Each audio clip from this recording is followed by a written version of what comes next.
It was that wonderful time of year again. Thanksgiving passed by with a flash. Snow started to fall, and camp was where the party stayed. The absolutely frigid temperature stood out on this Monday. But hell, it wasn't dubbed Snowvember for nothing. The sun was still down, but the moon was nearing the horizon as well. 4:30 a.m. was a little early for me to get up, but I could never miss out on the first day of rifle hunting season in my state. My father and I got out our hunting gear. Orange vest, orange hat, camouflage clothing under that, and got into his truck to head out to the forest. When we reached the forest, we grabbed our guns.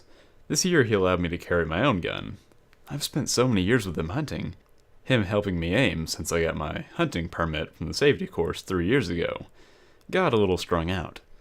The rifle was a beautiful wooden and metal gun. The fast focus eyepiece of the scope ranged 8 to 12 times zoom, which was always good.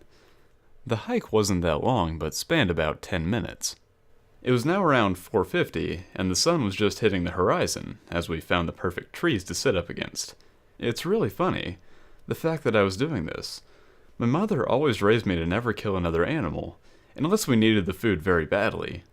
Hunting first day became a bit of a tradition at this point, though. The waiting was uncanny, or so it seemed to be.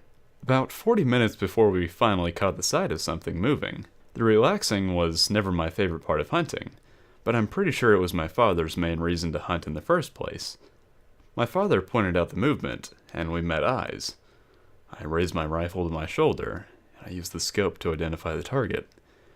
I switched the safety off. I put my finger on the trigger. After a small pull, the smell of gunpowder filled the space in front of me, and the rifle forced me back with a kick. The loud echo of the gun shot throughout the forest, but I seemed to have hit the target. Of course, we then had to walk back to the body and drag it back to the truck. We did some field dressing inside the woods before we carried it. Opened its stomach, took out the organs, made sure to not hit the bladder. The basics. After the organs came out, we tied the back legs with a rope and dragged the body all the way back through the 10-minute walk. We got into the truck, and I was ecstatic. This was my second animal since I started, and the last one gave us good meat and produce for about a week. The jerky, the steaks, the seared meat. We even mounted the skull on a plaque in the living room.